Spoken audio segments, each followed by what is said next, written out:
అందరికీ నమస్కారం అండి. ఈరోజు మనము 2వ తారీఖున పుట్టిన వాళ్ళు ఎలా ఉంటారు, ఎలా ప్రవర్తిస్తారు, వీళ్ళకి ఏ రంగు కలిసి వస్తుంది, ఏలిది లక్కీ నెంబర్గా ఉంటుంది, ఏ గ్రహము వీళ్ళకి అనుకూలంగా ఉంటుంది, ఆర్థికం కలిసి రావాలంటే ఎలాంటి పరిహారాలు పాటించాలి అనేది న్యూమరాలజీ ప్రకారంగానే మనం చెప్తున్నాము.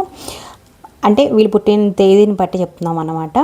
మీరు మొత్తం పూర్తిగా తెలుసుకోవాలంటే మనము జన్మకుండల ప్రకారం చెప్పుకోవాలి. ఇది మాత్రం న్యూమరాలజీ ప్రకారమే. న్యూమరాలజీ చాలామంది నమ్ముతారు కాబట్టి దాని ప్రకారం చెప్తున్నాను.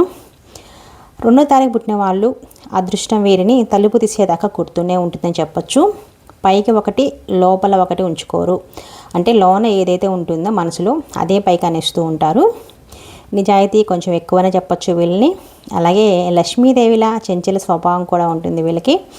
సున్నితమైన మనస్తత్వం వీళ్ళది. దైవ చింతన ఎక్కువగా ఉంటుందన్నమాట. ప్రశాంతమైన జీవితాన్ని ఎక్కువగా ఇష్టపడుతూ ఉంటారు. ప్రతి విషయాన్ని తేలిగ్గా తీసుకుంటూ ఉంటారు అన్నమాట. దీనివల్ల ధన నష్టం ఎక్కువ అవుతూ ఉంటుంది వీళ్ళకి. డబ్బు కంటే శుభ్రతకి, అలంకరణకి విలువనిస్తూ ఉంటారనమాట. వీళ్ళు కొంచెం ఓసిడి టైప్ అని చెప్పొచ్చు మనము. పొరపాట్లు ఎవరు చేసినా సరిదిద్దడానికి వీళ్ళే ప్రయత్నిస్తూ ఉంటారనమాట. అంటే వీళ్ళు తప్పు చేయకపోయినా కానీ వీళ్ళే చేశారనుకొని దాన్ని ప్రయత్నిస్తూ ఉంటారు సరిచేయటానికి. నమ్మితే ప్రాణం ఇస్తారు. కష్టం వస్తే ఆదుకునేది మనస్తత్వం వీళ్ళది.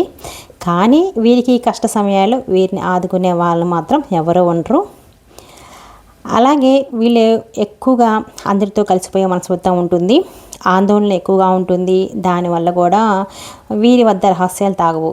అంటే వీళ్ళకి ఎవరైనా రహస్యాలు చెప్పినా వీళ్ళ వద్ద అవి ఉండవు, 10 మందికి చెప్పేస్తారనమాట వీళ్ళు ఎక్కువగా తెలుపు వస్త్రాలు ధరించి ఏదైనా కార్యానికి, శుభకార్యానికి కానీ దేనికైనా అంటే ఉద్యోగానికి కానీ అలా వెళ్తే తెలుపు వస్త్రం, వైట్ షర్ట్లు కానీ అలాంటివి వేసుకుంటే వైట్ కలర్ బాగా కలిసి వస్తుంది వీళ్ళకి. అలాగే సోమవారం నాడు ఏ పని చేసినా సరే మంచి ప్రజాదరణ పొందుతుంది, మంచి విజయం సాధించే అవకాశం ఎక్కువగా ఉంటుంది.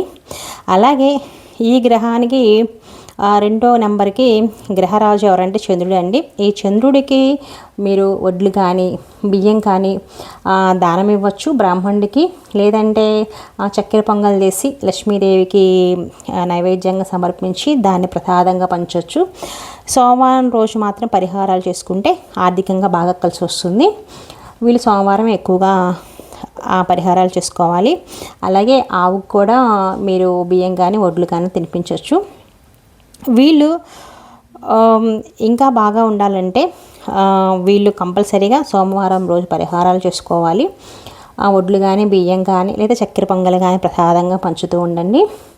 వీళ్ళకి లక్కీ నెంబర్ కూడా 2 అన్నమాట. వీడియో నచ్చితే లైక్ చేయండి, కామెంట్ చేయండి.